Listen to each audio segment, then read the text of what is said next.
Now, here's the facilitator for your senior ministry, faith-based strategies for senior living and transitioning, Tina Thomas. Thank you so very much. Greetings to everyone. I'm so excited about our session this afternoon, your senior ministry, faith-based strategies for senior living and transitioning. I want to thank Dr. Seal and her entire Balm and Gilead team for putting together this stellar, amazing, first ever virtual Healthy Church 2030 conference. We're thrilled about that. And I want to also thank Tanya Reed, our support specialist, who's been helping us with this process. This session today will provide leaders with skill building strategies on how to have difficult conversations centered around end of life, necessary steps for helping families to plan, prepare, pray, and maintain a sense of peace in the midst of a crisis. We will also provide strategies for strengthening your congregation's mission to support older adults. Joining me today is Cynthia Finch and the Reverend Dr. Nathaniel T. Brooks. Cynthia is a graduate of the University of Tennessee, which has a Bachelor's of Arts in Human Services and a Master's in Social Work Administration and Planning. She is a licensed clinical social worker and a certified case manager. Cynthia has over 30 years of healthcare experience as a manager, owner, and a clinician. Reverend Brooks is the senior pastor of Greater St. John's Baptist Church in Birmingham, Alabama. He serves on numerous boards and advisory committees across the country. He is an advocate for empowerment, education, and social change. Reverend Brooks has provided missionary support across the globe in Kenya, Kuwait, Hawaii, Haiti, Ghana, and Liberia. Now, before we get started, one last thing. At the very bottom of the screen is the chat box. If you have any questions, put your questions in the Q&A section, and not the chat feature, but the Q&A section, and we will answer those questions that you have in real time or during the end of our session. We're thrilled about our program today. The Balm and Gilead does a couple of things really well. They bring together faith and health and human services. The faith community and healthcare organizations have something in common. They are both called to heal. While they have different perspectives, tools, and strategies, they share a common concern for well-being for the people that they serve. Faith leaders are often considered first responders because church members often call them first in times of a crisis. Right. More than any other ethnic group, African Americans indicate that faith, God, and spirituality is a very important part of their lives. Churches are considered a safe haven where a majority of African Americans go to worship, get information, resources, and to connect with the community. Now, the population in the United States is rapidly growing. Today, there are close to 55 million people over the age of 65. That number is growing by almost 10,000 people a day. There are close to 13 million Blacks over the age of 50 in the United States. 56% of those live in southern states. 8% do not have health care insurance. 34% have less than $1,000 in their savings account. 52% of them have no retirement plan, yet 86% of them indicate they plan to live in their own homes and remain independently as they age. Now, there is a growing number of older adults living alone in this country. Older adults who live alone are typically more isolated and receive less formal care, resources, and support, which could reduce their risk to harm. Reverend Brooks, we are in the midst of a COVID-19 pandemic, a healthcare pandemic, but COVID-19 is not the only pandemic. Loneliness and isolation are also pandemics that have major implications on our social and mental health. Many people today are experiencing touch deprivation. This happens because people are experiencing little touch from other humans.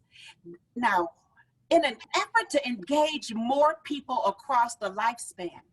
What are your thoughts on intergenerational ministry? Do you see a significant benefit in that? If so, what are they? And what are a few examples of ways older adults and younger folks can engage together? So want to thank you so much, Tina, for that question, because you know that question is loaded. I want to thank the Balm and Gilead for allowing this symposium to happen, and I want to say thank you to my other counterpart that's over here, Ms. Finch. Thank you. Who's just waiting, and I love it. She's a wealth of knowledge as well. And so when you talk about this whole intergenerational impact that it has on seniors is very necessary. So I practice intergenerational ministry throughout. It's nothing that I don't build a ministry without having cross generations come in contact. What makes it different about COVID is it hit because it thought at first the data was showing that 60 or 65 and over were the ones being hit by COVID. And then later on, you saw it move into people of the 50s, 40s, 30s, and then it started hitting some children. And so we learned that the data up front was not the data that we should have trusted. But we can trust something, that those that are seniors were hit the most and hardest with pre-existing conditions. So it drove seniors away from the church and their families. So let's put up this understanding. A lot of seniors had contact with grandchildren after school, children on the weekends, getting rides to and from, but they wasn't safe. And so now you have this big thing of loneliness and being alone. And we all know that loneliness can lead to depression. It can lead to setbacks. Let's be honest, you got some seniors that to drink. Yes. You got some seniors that like to drink too, all right? The real stuff. the real stuff, all right? And so it drives them to sleep all day, forget medications. And so how do you engage this intergenerational? What we did was we do have a food bank, and the seniors that wanted to come out, we had them pack the bags along with some other people, social distance, and did everything. But here's the thing that I liked about what intergenerational meant. We have one generation that understood technology more than another generation. Technology made it so important for the intergenerational spend. So what I told my young people is go ahead and invest in your grandmother, grandfather, get them an iPad, some type of tablet. And what you do is you interact with them. You can cook with them from home. You can make sure that they're up in the morning. You can order groceries for them. You can and tell them when they're arriving. You can do Uber Eats. All of these things, that intergenerational contact meant something. And believe it or not, it made a difference. Why is it so important? Because this generation can teach another generation, my generation, and then we can learn something. And here's the big part about it. A lot of this generation is the one that was getting eviction notices, while the senior generation said my house paid for and my bills are already paid. And so guess what? So we couldn't move in with them, but we learned something about paying your bills on time, right? And so I had a lot of friends going to move with their grandparents right now because the grandparents' light bill and everything was paid. And guess what? They have food in their freezer. And so we laugh about it, but that makes sense. But then there's a category that a lot of people did not pay attention to. You have seniors who are caregivers as well, and who are being taken care of. But you have a huge demographic of seniors taking care of their young grandchildren, which COVID could not get rid of. And so now you have seniors possibly being exposed more because grandkids want to go outside. Grandkids want to go to the store. But what do you do when you are the caregiver? And so that's almost like a reverse of intergenerational ministry or intergenerational contact, because grandma is used to keeping a baby. Well, the baby lives with grandma or granddad. And so therefore we had to, so now when you have intergenerational ministry going on, it's very important. I am on the And so that's what we do. And so we have to set the record straight to say that it's so important for now, as we come through COVID, is to equip your parents with some type of device just in case the world shuts down again.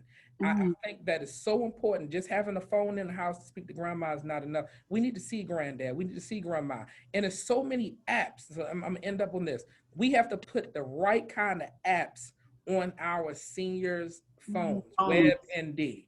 You understand? Zoom. Give them a sheet. Have them understand. Listen, FaceTime. Put the necessary apps on there, and don't forget to put the Balm and Gilead app on there. So, Reverend Prince, what I hear you saying is that intergenerational programming and support is interwoven into who we are across the entire lifespan. It's not just for older adults, but it's also for younger folks as well. Right. That's right. Because grandma and granddad, they may not have the car for somebody to pick them up, but if they got the Uber Eats or if they got a ship where they can order groceries from Walmart, it goes both ways. Well, baby, you know, your grandkids say, I want some applesauce. Grandma don't want to go get it, or granddad, but we can order it right to our house. So it goes both ways. Exactly. Well, that brings me to this great question. So now we've touched on the fact that loneliness and isolation is a serious issue. It's a public health concern for older adults, really putting many of them at serious risk for medical conditions, including Alzheimer's and dementia. Amongst persons living with Alzheimer's type dementia, 1 out of 7 of those folks are living alone.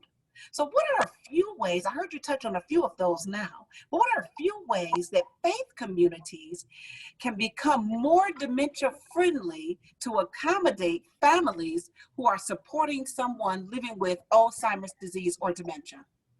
So this was a very interesting question because I experienced this firsthand.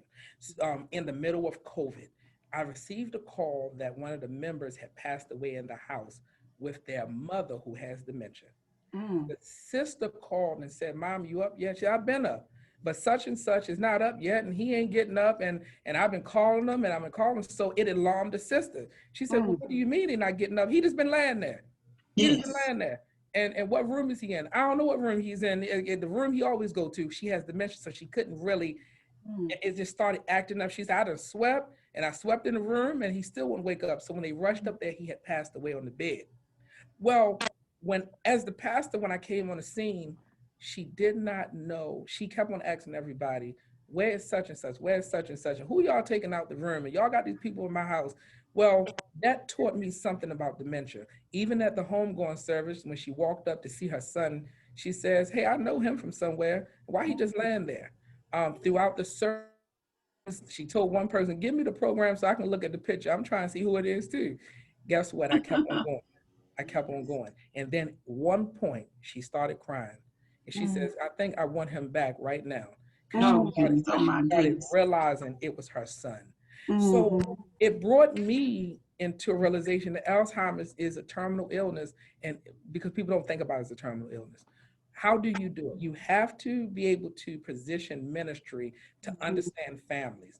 Okay, under the services, maybe have them in a section where it doesn't matter if they're calling out or walking around. It's not going to interrupt the service because it's identified as an area for people with ongoing illness. Because here's the thing.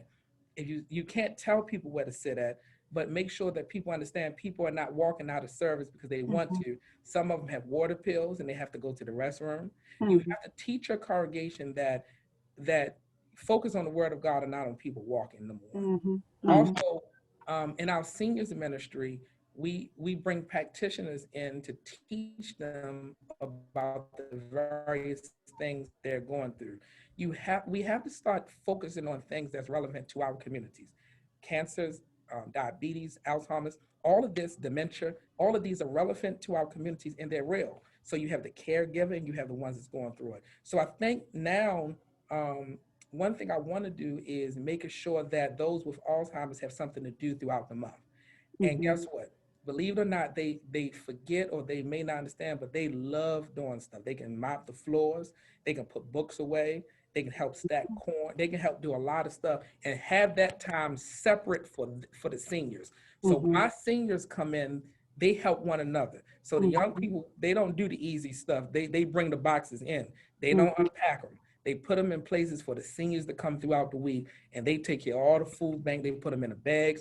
And here's the good part. they're helping each other so they understand each other's issues.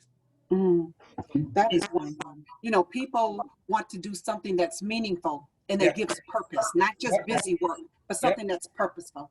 Lady Cynthia, let me ask you this question. Are there any other ways that faith communities can work together to support people who are caring for someone, whether they have Alzheimer's or something else? Oh, yes, oh, definitely. First of all, let me say this, Tina. I want to thank the Bomb in Gilead. Just as Dr. Brooks has said, it's a great time to be here on this virtual platform. But yes, indeed, there are things that churches and ministries can do to take care and help families that are taking care of each other. You know, this is National Caregivers Month. You know, back in 2000, most presidents celebrated it and will allow us to celebrate caregivers. And when I started looking at some of the numbers of who is taking care of who, and the statistics tell us that the role of the faith community is key to ensuring that church families have a quality of life. For goodness, I call it goodness, and living with grace and dignity. All these numbers are very, very powerful when you start looking at the numbers. I'm just going to read them here. It says that more than a third of caregivers are the ages of 50 to 64. About a quarter of those are 35 to 49. Another quarter are 10 to 34. That sounds like and looks like many of our church congregations. Those numbers about caregivers and caregiving. And then what can the church do? Dr. Brooks, you have outlined just a plethora of all kinds of ways that church members can help church members. But I like the idea about the intergenerational interaction and identifying activities that specifically of value for the seniors. That whole issue about repetitious, you know, packing the boxes, that's one of the things that we do in our programs for hospice care and home care when we're dealing with people with dementia. And those things that they can remember, if you give them something to do, those things that bring recognition and things that they remember, they can do those kinds of things. One of the things I tell our church is that we got to know what the family church makeup looks like. Know the names of the people in the home. Find out who is in the home, who is there, so that you can have that information. Know what the home environment is. So we as a church, when we start thinking about how we can help the caregivers better survive this whole issue, I mean, you think you're going to pull your hair out when your mother is there and they are doing something that's causing you to be kind of feeling kind of wild, they're kind of wild. We need to be able to know what these family members are doing, what the house makeup is, what family members live there. Do they have a extended family? Are they taking care of their grandchildren? There's just so many things we can do. But this whole thing about caregivers, I think sometimes we kind of skim over it as a church. We're not recognizing that that someone that is in their 50s and their 40s and their 30s, and even grandchildren at ages of 12 are also becoming the caregiver. Mm. So, You know, Sister Cynthia, one of the things I think I hear you saying is that churches need to know who their parishioners are and what some of their needs are to best be able to support them. yes, and just as I gave you those numbers look just like our church. Those age ranges about who's taking care of who. And then one of the most critical parts is that when you think about those seniors that are 75 or in their 75 years, and they have their spouse or a older brother or older sister, the auntie, you got a senior who might be semi-demented taking care of another senior in the home. So as church members, and we have our ministries, like our missionary, our health ministries, we need to have if it's not an official profile on the demographics of our church, that we have a minimum understand about that we have 20 church members that are in these kinds of situations. You got a wife and a husband that are taking care of each other, and we need to give them some support. We have a daughter that might be at working, but her mother is at home and she's worried about that piece. So if I can say anything to those people that are listening to us, is that we need to know the makeup of our churches.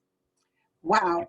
I tell you, when I think about this information that the both of you have shared, one of the things that seems so important is not only that we know our congregations, but also that the pastor is on board. Because I think that if the pastor is on board, that's the biggest cheerleader. That's really a big gateway for offering the support to the folks in the community. And I know, Cynthia, you and I presented together last year, and I Yes. know that you have some significant tips and strategies centered around planning. Now, for persons who have made this declaration, I'm never leaving this house, I'm aging in place, I'm staying in my house, I want to live alone, take care of myself. What are some of the most important considerations for those folks who have decided, I'm never leaving this house? Great, because this population, African Americans in particular, is that I pay for this house. I'm not leaving it. I'm not leaving it to my grandchildren. I'm going to live here as long as I can. But some of the particular things they can do is specifically is begin to, we talked about the 3 P's: plan, prepare, so that we can, and pray so we can have peace. But I just made a list of a few items. The safety in the homes, that we need to have the home evaluated, looking for danger spots like rugs that can make you slip up, sharp corners, not only for yourself and but also for your grandchildren, things that are too high that they can't get to. Just think about the fact that you go to the grocery store and look up in your cupboard and you cannot even open up a jar of pickles. Okay? The lids, those kinds of things that we need to evaluate the bathrooms. There's nothing like having a seat that's too low. And not only is it just uncomfortable, but it's dangerous. It's dangerous because they can tip over, hurt themselves. I'll also talk about networking with all types of senior programs. When you're looking for the benefits and services that are there, you would be amazed of how many senior services and programs that are available to come into the homes to help people. Senior programs that provide cleaning, those that will just provide somebody to come and sit, those that will provide, that can be provided to have someone just to keep them company. So those are some of the kinds of things. But one of the pieces that I tell families is that you need to know how your seniors insurance works. Now that's the book that you were talking about, the book that I have that's available at my email. They email me. You look in the chat box. I'm sure that Anna has dropped down about the book that I have that talks about knowing the right information.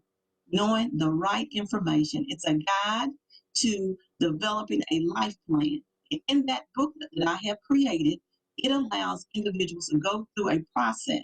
Now, I said to the pastors in the session last time, wouldn't it be wonderful that your family member, when something happened to a church member, they were able to hand you this book, Dr. Brooks, and in that book it had everything outlined: who their children were, what their wishes were, where their insurance policies are, what kinds of things. I mean, it's just a great guide to help people do what I call the 3 Ps. I want to get that book. I want to add, Plan, prepare, and pray.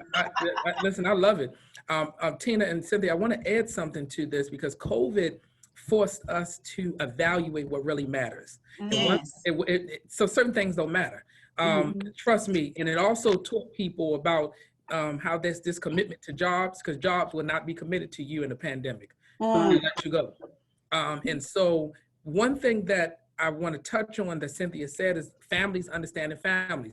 This is the time for families to know what not just what's in their house, commit to being there with them.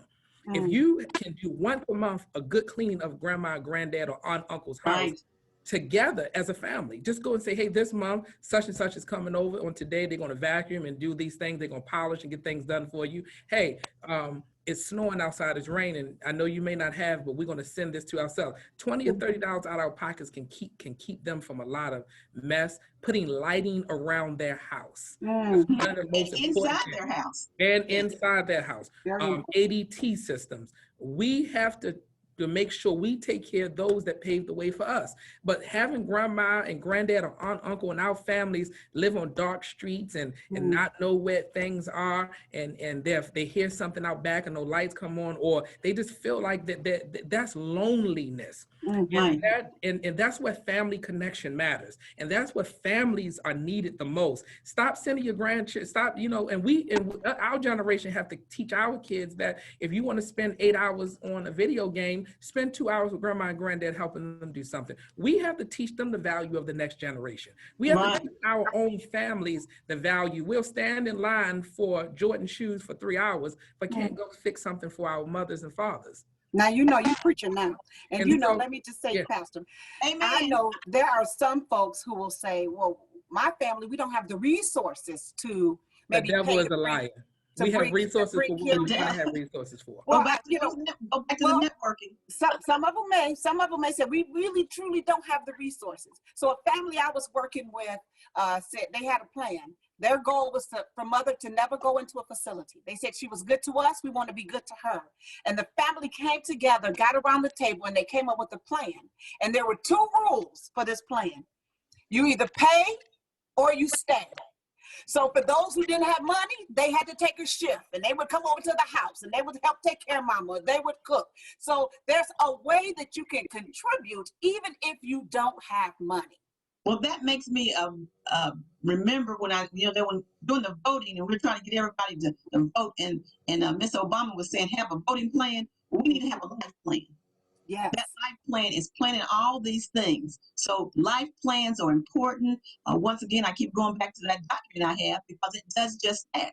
It helps people plan, prepare, and Lord, you can pray over it, but at least it brings a level of peace for you if you know what's going on as it relates to your loved one. And this piece about having them, whether they're going to go in the nursing home or not, that's part of the planning process. And Cynthia, you bring us to a perfect point. This is a great segue because people think about a lot of things, but they don't always think about transition. Sometimes there is a time where staying in the home is no longer the option. That's and right. For people, Reverend Brooks, I'm going to pose this one to you first. In my 30 years of working in healthcare, there are 2 topics I have found that families seem to avoid talking about. Always. One is death and dying, and the other is dementia. Now, what are some tips that you have for broaching these difficult conversations amongst congregants and or their family members? So first of all, the pastor has to be educated on it. The pastor has to be educated on how to talk to families. Let me first say that. Let me say it again. The pastor has to be educated on how to talk to families and when to talk to families. Because you're the pastor, don't mean you overstep your boundaries, but you want to go and send the thing. So I've sat on cancer boards, so I understand talking with cancer to families is easier. I understand Alzheimer's too as well, because I understand seniors. We have to let me say this statement that probably is not going to get me in trouble, but it's going to be very, very, very moving forward. We have to stop wanting to get into the pockets of our people without getting into the lifestyles of the people. Oh my gosh.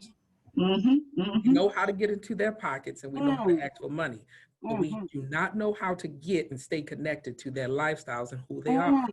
And it takes more effort to get into who they are. And when you know who they are, you know how to approach the family, you know the responsible ones. So let me set up that bridge.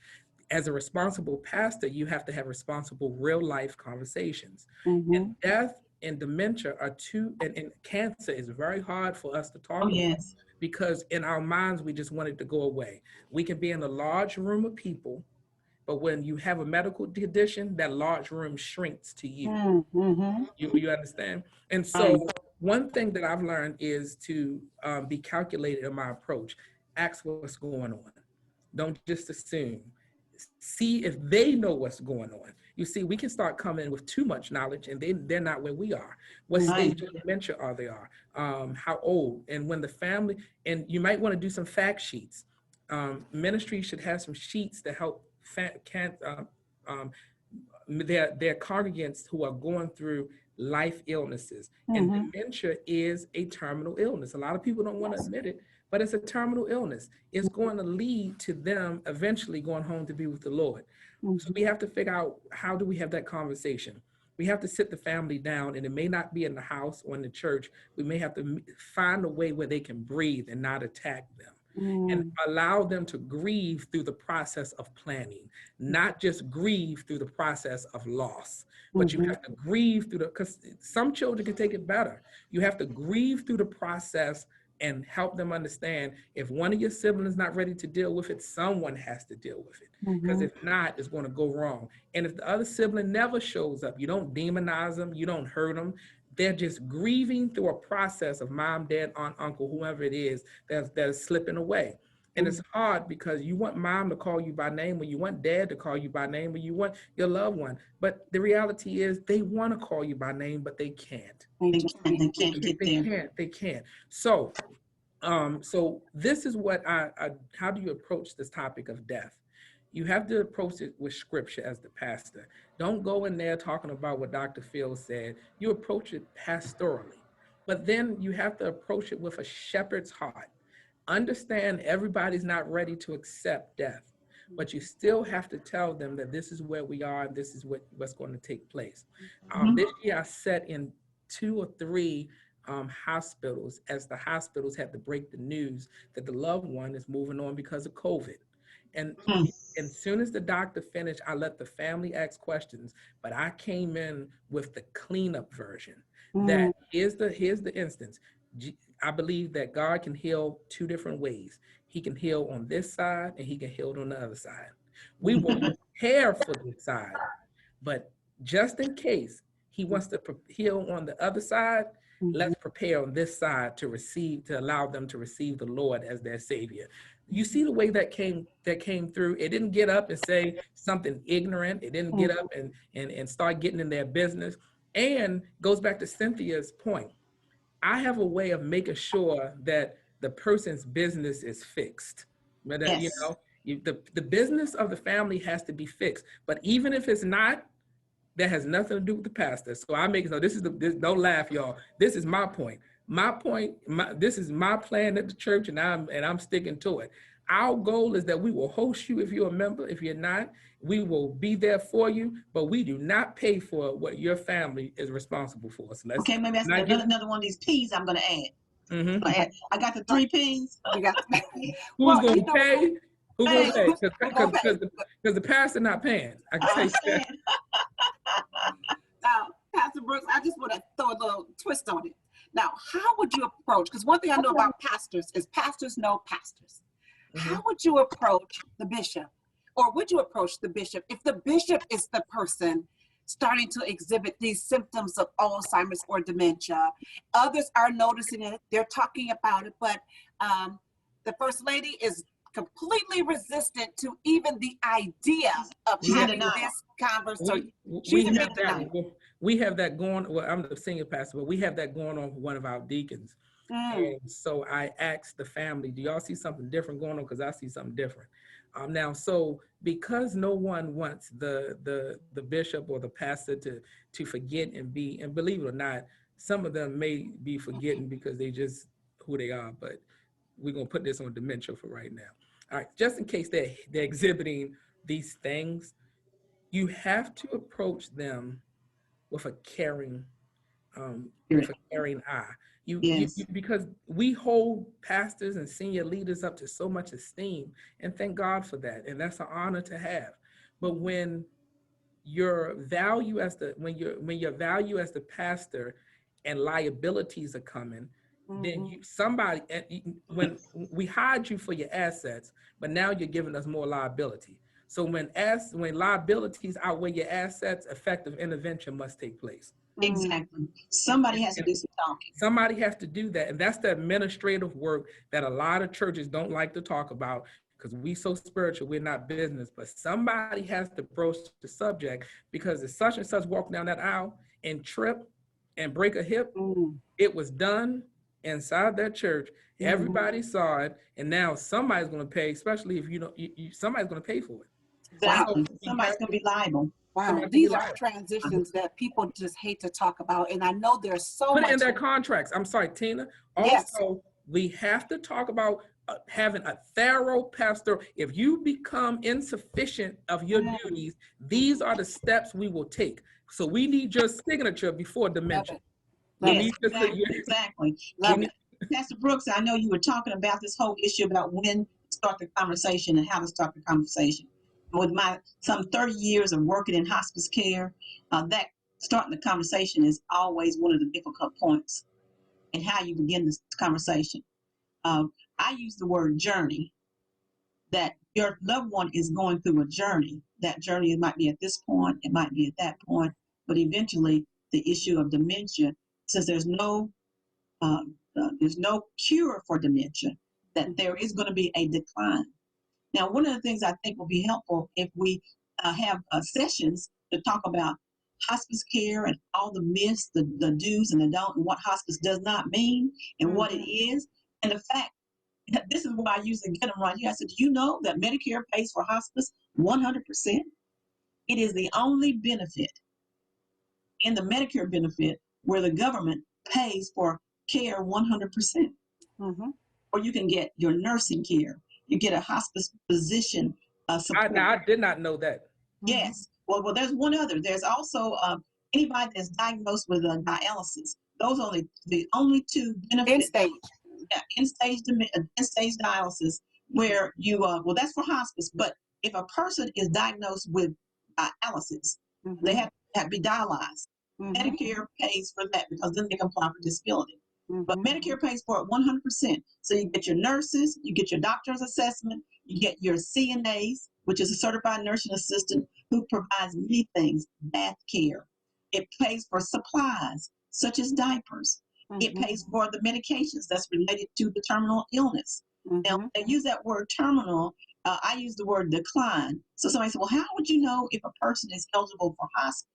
I say this, and when I go out, when our nurses go out to do the assessment, they say to the family, what could your mother do 2 weeks ago that they cannot do today? So they could walk from here to the bathroom.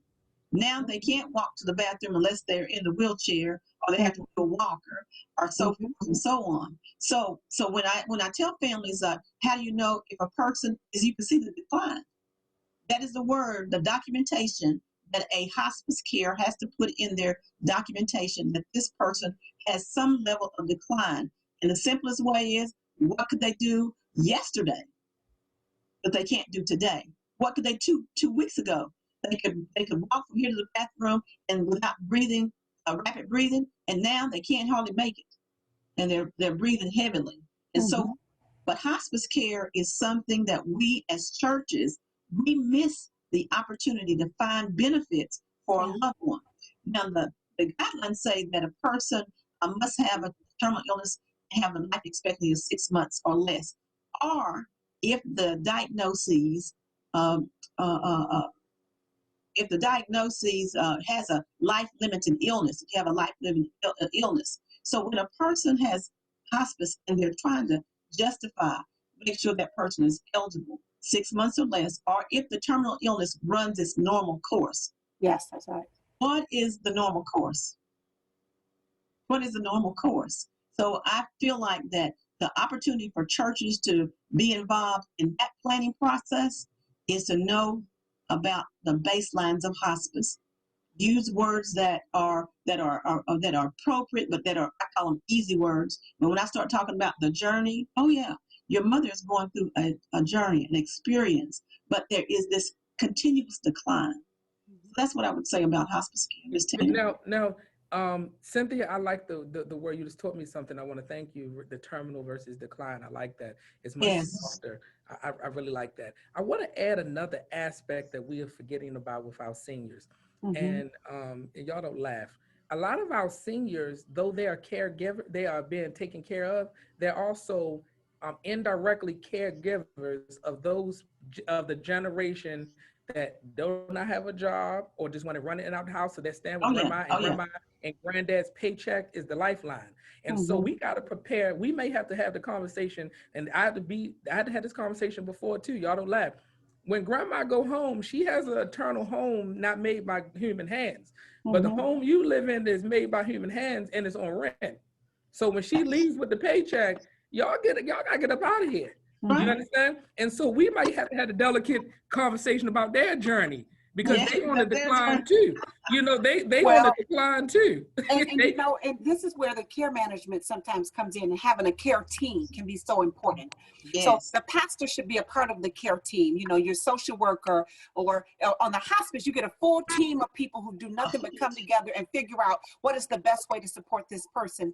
Sometimes adult protective services have to get involved because the person don't just live there, but they're taking advantage of the resources that this person has. So sometimes Exactly. you need a whole care team looking at this person. And that's another big benefit of hospice that people don't realize is they don't just come in to provide care for, they pay for your medications and if you need a hospital bed and if you need oxygen, but you have access to the doctor, the nurse, the chaplain, the social worker. You have a whole team that's And coming in to provide for, and volunteers. And often, you don't hear this often about hospice, often the person, once they are signed onto the hospice program, they get better. And the reason they get better is because they have this comprehensive amount of support helping them. That's if it's not a 11th hour call. The biggest challenge with hospice is we wait far too long and we don't have an opportunity to take advantage of all these benefits that are available. Now, Yes.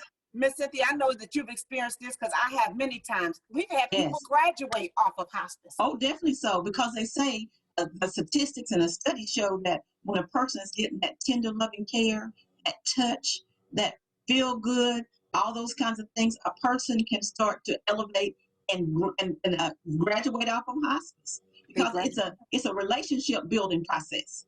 You're developing a relationship not only with the patient but the families. I have brought more families back together on hospice care than many. I'm able to have this conversation, Pastor, with the families. They might come in. I'm not trying to make them feel guilty, but what happens is the scary part of not knowing. The unknown causes pullback. The unknown causes people not to show up at Granny's. The unknown, but when you're able to educate them, and I tell you, that's an opportunity within the faith community, is to have educational sessions, short little educational sessions, not big, long workshops and conferences. Just talk about this whole issue about what resources are out there for your loved one, okay? One area in particular they miss often is that if a spouse has expired and that person was a veteran, I've had so many widows miss the opportunity to receive that extra check, even if it's just $200, even if it's just $150, whatever it might be. So when I go in and do my assessment, I always ask them, was your husband a veteran?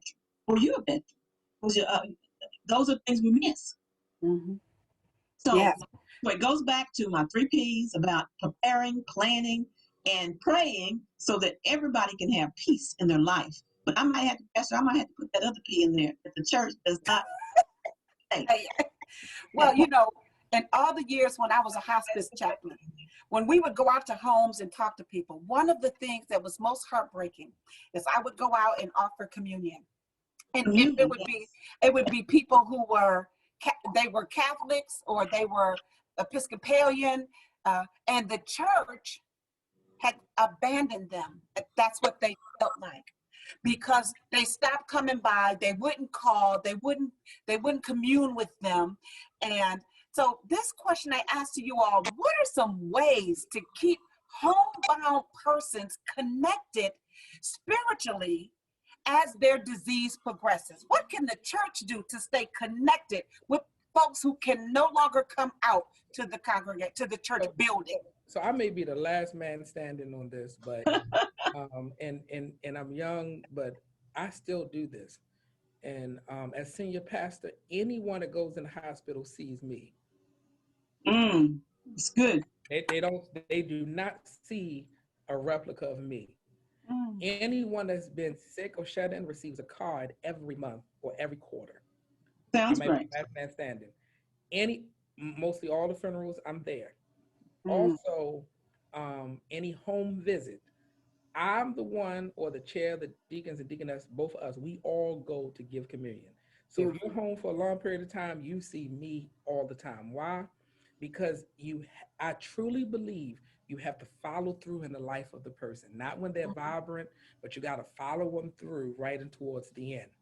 So communion is one way. Sending them Communion. cards. Schedule a family member. If during COVID, I didn't go into anyone's home because I have children, but schedules now you can schedule Zoom conferences with them. You can do conference calls with them. Now my seniors love the conference call. I don't know what they liked about the conference call, but they said they like to hear the pastor's voice. They love to hear your voice. Yeah, they love to hear my voice. And I said, y'all don't want to see this good looking pastor. Y'all better like to see my face, but they like to see my voice. You know what I'm saying? Pastor Brooks, do you have the calling post? Those calling posts where you can have it recorded? I think that those are wonderful. We did that, but what we found out is that you better have a number calling from your area, because if it's coming from Oklahoma, nobody's picking up because they think it's a bill collector, okay? All right? And I'm not picking up because I'm trying to figure out who money I owe somebody calling me, and that's the pastor calling me. I said, Lord, the pastor, I thought you was a bill collector. I think you can. But Pastor, you bring up a point that's so important. When people are critically ill, and often they are afraid, they have apprehensions that this may be it for them. They want to see their spiritual advisor, the one who may speak on their behalf once they get across the pearly gates. And so people want to see their leader. So back to Cynthia's point about training, there are organizations that can come in and work with churches and teach you about hospice, teach you about the conversation, help the church and lay leaders become comfortable. Because I found working with some pastors, the issue is not that they don't want to go, they're uncomfortable. They don't know what to do, what to say. And to teach them how to support people as they are declining, making preparation for death. Right. So pastors come. Let me do a myth, because I like being controversial. Pastors come to what they want to come with. If they said Mama got a check and she's on hospice, he'll be at the door before you get there, or she'll be at the door and get there. We come to what we want to come to. We're not unprepared. If God has called us as pastor to that community, we have to pastor in that community, and we should know what comes with that community. We should know it. So I'm not giving my counterparts any type of ticket. You know what's out there and expected of you. And that's why people get upset at us, because we pick and choose how and who we want to shepherd.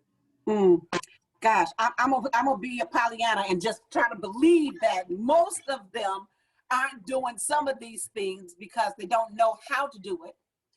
They don't have some of them don't have the resources, and some of them it could be. I agree. Could be what you I said. will agree. So, I will listen. You agree? I will yield the floor to the gentle lady of Congress. I agree with you. I'm gonna be political. Yeah. You're gonna be politically correct. Well, I tell you, I am enjoying this conversation, and boy, our time is dwindling down. I can't believe it. Let me just toss this question out here for the both of you. What are some ways for older adults to live their best life, no matter what the disease is and or not? And what are a few healthy habits that you will say we all need to be incorporating these into our life besides prayer? So we know we should be praying. So not prayer. What else should we be doing? Well, I'll give you two things. Is the whole issue about communication. Okay. Where I talked about the unknown causes people to be afraid, to be uncomfortable, to not to participate. But I think that those are high points in a senior's life, is when they have opportunity to have open communication and dialogue. So we as churches need to create that. Someone told me last night there's such a thing as a granny pad. Have you ever heard about that? The granny pad is the tablet for seniors, and it's got big print. Yes. I know when my mom was living, she had a CapTel phone. You know, a CapTel phone. There's a company that sells these phones that not only can you hear, because she had a hard hearing problem, but across the face of the phone, everything that the person was saying on the other end, it was coming off word by word. And my mom was glued to it because the hearing was almost gone, and some days gone, because she called it the telephone, the celly phone. You're on that phone, and I can't, because a cell phone does not allow the decibels to get to the ear, and you can't hear. But the CapTel, so the CapTel phones are one thing, Pastor, that you can put in your resource bank. And then these granny pads that they talk about, the tablets with the big print. So those are my two ideas in regards to what we can do. So how did they keep their best life? You keep them active. Mhm. I think that we host activities, and we want our seniors there. They dance. We have a seniors day. Not just seniors day. We have seniors weekend. Now, one thing that we kept the seniors engaged with living their best life for the first 8 weeks of 9 to 10 weeks of COVID. We fed our seniors. We brought food items to them for 9 weeks straight because we didn't want them coming out their houses. But when they do come out, I want them to get involved and have fun. I tell them, put a t-shirt on. We have to tell them that, here's the thing. Everything is not taboo. I have a senior, I'm not mentioning that name because I don't know if they somewhere on They here. might be listening to you. They might be on. They like to drink. They Pastor, you come to my house, they ask me, Pastor, you want to drink? And I said, on any given day, yes, but not when I got the communion basket in my hand, But you have to tell them it's okay for you to not be a drunk. It's okay for you to dance. It's okay for you to listen to your oldie but goodie music. Shirley Caesar don't do nothing like Beyonce do. You understand? And it's okay for them to you have to give them permission to live. Because what happens, because here's the thing, what happens if they get to heaven and see Beyonce there but not Shirley Caesar? Yes. Now, Pastor, question: do you still print a bulletin? No. Okay. No, because half of them in the parking lot, or they got letters wrote to me that they didn't want to give to somebody to give to me, or the children are crayon on, and all that paper and stuff going to no. They can download. They can download. Now we print 50 for seniors, and let me not lie. That's what I'm saying, because they love their bulletins. Amount, they love and it's saying the same thing. And you know what I learned? It's not that they want the bulletin. Y'all don't laugh. They want to make sure you don't take that name off of sick and shut in. That's right. That's important. This is what I'm gonna say about this here, and then we're gonna look at a few questions. We have some questions in here, and our chat box is blowing up with all kinds of comments. I want to say this and go on record. Reverend Dr. Nathaniel Brooks, you something else. So yeah. I want to say you are something else. Give me some crown apple and I'll be happy with you. You are something else. My goodness. This pastor is something else, bomb. Y'all hear him? So let's take a look at a few of the questions we have here where we have enough time to deal with that. The first question is for you, Cynthia. It says, how can Dr. Finch's ideas for activities for seniors and et cetera be tweaked to accommodate these days in the COVID? Yes, well, that is the extra commitment from the church, because if the seniors are not coming out, then we got to find ways to go to them. One of the ideas that we have at our church is that we made a special drop box for the seniors. It's just a small handful of them, about 20, and we put a special drop box on their porch, on a area would be safe, and they would know that is the church. That's a church mail. These bulletins I talked about, yes, Pastor, they're looking in there to see if their name is in the sick and shut-in list. But we found out that was important to them. So that was one of in times like these about how do you keep the seniors connected. Another piece is that we identified those programs that were special to them, like a Women's Day, Men's Day, Missionary Day. We had the choir to get everybody on the conference call, and the choir is trying to at least having the piano playing, those things like that. Those were some of the kinds of things and activities that we're having in our church. But that drop box, that turned out to be one of the biggest, greatest ideas that we had, especially when we were able to print, like you said, Pastor, about 50 bulletins, and we took those bulletins and dropped them in what they call the church box. Mm-hmm. So those were some things. All right, I love that. Mm-hmm. All right, and then here's another question. It says, someone's comment is that I am in an organization that we call on our older members.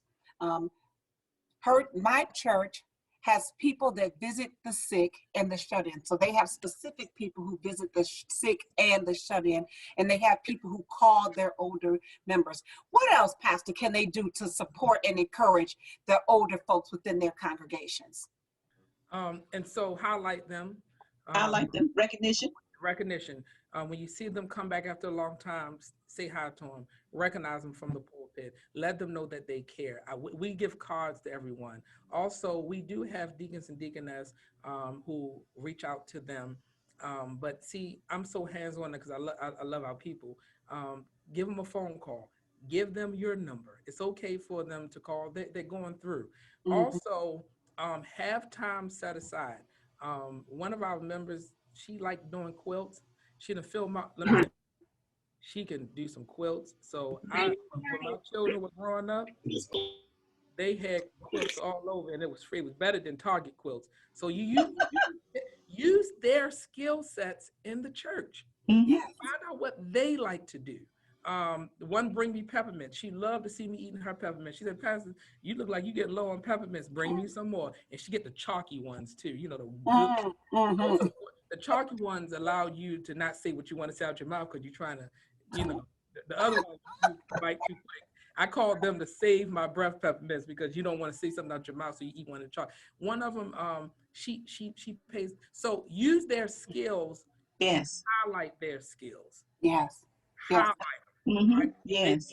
They're going to be all around this week because they love putting that Christmas tree up. And one said, I'm going to put one by your entrance, Pastor. I said, make sure you put some gifts under it. You understand? So if they want to put 10 Christmas trees in a church, let them. Because they're going to bring that family and say, look at the Christmas tree I put up. Let them decorate. Let them do. We have a one that's 80 years old. She don't touch that flower box. She loves doing, highlight their skills and let them do it. Let them do it and let them do it. Yes. And Now, one additional thing that is really good is that our pastor identified a prayer moment at the church on the phone, and he designated a key person to be responsible for that prayer moment. So when they knew that Sister Jane was going to be, it was her day to do her prayer moment. Oh Lord, she would call everybody. We had the numbers grew because Sister Jane done got on the phone and called 20 people and said, I'm praying today. I'm going to be doing the prayer moment. So I need you to get on the phone today. I know you weren't on the phone last month or last week, but I'm going to be doing it. So those are ideas when you recognize, appoint, designate a person, and then say that that person is going to be doing that particular activity that particular day. You know, and there's one other word that I think of when I hear you saying that, and that is allow. Allow people to do it, allow them to shine, and accept the fact that they may do it differently than you would, but they can get it done. Yes. So there's one last comment someone had wrote in here was regarding healthcare and health services. Is they said you need a hospice navigator. And I would go further than that and say not just a hospice navigator, but a healthcare navigator. So within your organizations, you can identify people who could be the gatekeeper or the one who gets the training, who is the person who oversees the Memory Sunday. They are the person who is the hospice specialist, where hospice has come in and trained them, and they becomes the go-between between that organization and the church as a resource for them. You know, I work for the Alzheimer's Association, and they do the same thing. They try to go in and train. So I encourage folks to reach out to resources in your community and pull them in. We don't have to know everything, but you do want to know how to go and get what you need and bring it in to help your pastor, because the pastors and leaders don't know everything. They don't know everything. Let me say something for 20 seconds also, because this has hit me. Pastors, as we go in, do not go in with a judgment, because that mother or father or aunt or elderly may have 3 kids, and the one that's in your eye may not be the most responsible one. Take a biblical view at it, because all of the brothers was in the house, Jesse's house, but it's the most responsible one was outside, is the one that was dirty. Just because they come to church don't mean they're responsible to mama. It may be the one who's cleaned up and can't find a job that's most attentive. Do not go in with a judgment on a family, because your judgment may be wrong. I think that is so fitting, Pastor, because I can just take it from one personal situation. I come from a family of 9, 5 brothers, 3 sisters. My mother was going through the journey, and my one of my sisters would say, "Well, he don't do anything." I said, "Now, what you got to do is evaluate what you do. That is enough. What he's doing is enough." Okay, so you don't judge because what they might think is they're doing. They say that is enough. That was special to my mom because he was doing his little, and just because you didn't think it was enough for my mother. Gosh, I want to tell you, I have enjoyed this conversation today. I've learned some new skills from Sister Cynthia, and I've realized that Reverend Nathan is something else. And so that's all I'm going to say about that. So before we leave today, we do have a few more announcements, and our technology friend is going to help us with those announcements to give you a little bit more guidance about how to navigate through additional resources and supports for this program. Listen, send Dr. Panessa Seal a thank you, an email, a text, letting her know that you are enjoying this conference. Yes. Thank you for attending this session.